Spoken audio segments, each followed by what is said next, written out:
Seu nome, onde trabalha, sua procedência, por favor. Me permita falar de pé, Excelência, porque a minha cadeira aqui está estragada. Bom, esse é outro problema. Eu sou Felipe Marcelo Gimenez, eu sou procurador do Estado de Mato Grosso do Sul, minha OAB é MS 7580, estou aqui representando a Associação Pátria Brasil. E não é propriamente uma pergunta, Excelência, eu quero usar uma expressão lá da tua terra.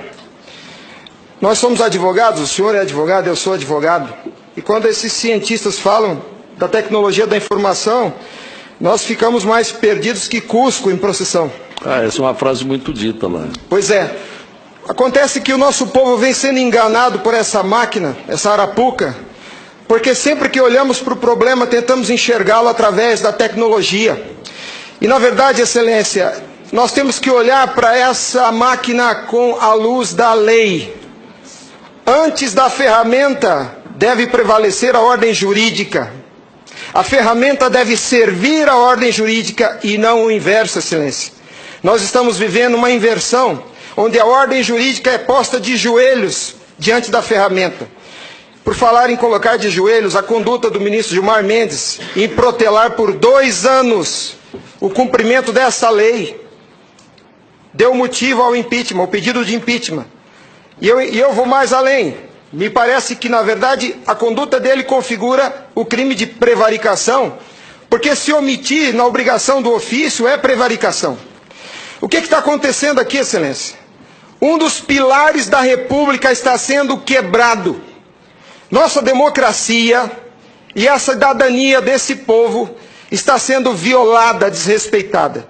No entanto, eu quero lembrar aqui uma frase de Billy Graham, um homem que dedicou 99 anos da vida para o bem do próximo. Ele dizia: a coragem é contagiosa, e o senhor está vendo aqui só alguns dos corajosos que se levantaram. Há uma onda gigantesca sendo levantada nesse país, um tsunami que vem em direção a Brasília. Os cidadãos estão indignados. O Tribunal Superior Eleitoral não pode recusar o cumprimento à lei. Se fosse uma ordem judicial, o senhor, Excelência, não teria o direito de cumpri-la parceladamente. É uma lei, não tem vício de forma, nem de iniciativa, nem de conteúdo. Vou ao ponto. Fala-se muito da máquina, eu quero falar do ato jurídico. O senhor, como advogado, entende bem desse assunto. Somente o exercício do voto é secreto para garantir ao cidadão a liberdade de escolha. O ato seguinte, porque o processo eleitoral é feito de etapas, o ato seguinte é um ato administrativo. A contagem de um voto é um ato administrativo e se submete a um requisito de validade sob pena de ser nulo, que é o princípio da publicidade. Qualquer ato administrativo deve ser público. Entenda, Excelência, nós queremos auditar o fato jurídico, não é a máquina. Não nos interessa o software nem a máquina, nem antes nem depois. Nós queremos auditar o fato, que por natureza é um evento. O evento se perde. Por isso a necessidade de dar corpo físico ao fato da contagem do voto, para que se conheça, para que se cumpra o princípio da publicidade, porque a publicidade é erga omnes, é para todos os cidadãos, não é só para o eleitor que olha no visor. Essa contagem do voto deve ser feita para que todos os cidadãos tenham a oportunidade de fiscalizá-la. E não é a contagem de milhões de votos, é a contagem de um voto, de cada voto é um ato administrativo, e será nulo se não for público. Há vários princípios constitucionais que vêm sendo quebrados desde que essa arapuca foi inventada lá em 97. A cidadania, a publicidade, a moralidade, a legalidade e a própria república, porque nós cidadãos não temos sido respeitados na nossa escolha. Nossa escolha só será respeitada se ela for retratada no corpo físico da impressão para cumprir o princípio da publicidade.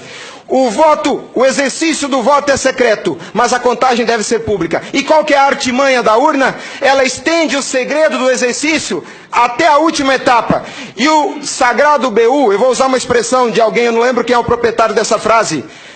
A seita do santo baite tem no altar o BU.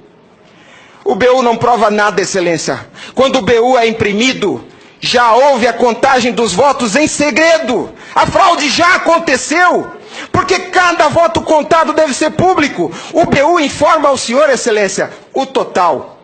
Nem no condomínio onde eu moro não aceitariam uma eleição assim. Imagine, Excelência, se eu fosse candidato a síndico, colhesse a urna e fosse contar dentro do meu apartamento e voltasse e comunicasse aos condôminos. Aqui está o resultado, eu fui eleito. O BU é a prova da fraude, Excelência. O BU é a prova da fraude. Doutora Simone, apesar de muito jovem, foi minha professora na faculdade. Ela é talvez a cabeça mais qualificada nesse Senado para rezar esse discurso, para dizer o que é um ato administrativo. Gostaria que ela estivesse aqui. O que acontece? Nós estamos sofrendo uma violação dos princípios republicanos, dos princípios constitucionais e principalmente, Excelência, da cidadania. Porque nossa cidadania só existe na medida em que nosso voto seja respeitado. Porque ele é o instrumento do exercício da cidadania, porque através deles elegemos os nossos escolhidos. E a nossa eleição, a nossa escolha tem sido apurada em segredo e o fato se perde. Por isso que os adeptos da seita do Santo Baite dizem que nunca há fraude. Porque quando se procurar o fato dentro da máquina, ele já não está mais lá, ele está no BU. E o BU só tem o total da contagem dos votos, Excelência. Nós precisamos olhar para esse problema sobre a ótica da lei. Sobre a ótica da lei. Nós não podemos continuar aceitando esse engodo. E a lei que os senhores votaram com uma representação maciça da outorga popular. Só os senhores têm legitimidade para representar o povo brasileiro. Só os senhores. Os ministros da Justiça não têm essa legitimidade. Eles estão usurpando dos senhores as suas competências. Eles estão colocando esse Congresso Nacional de joelhos, porque estão se recusando a cumprir a lei.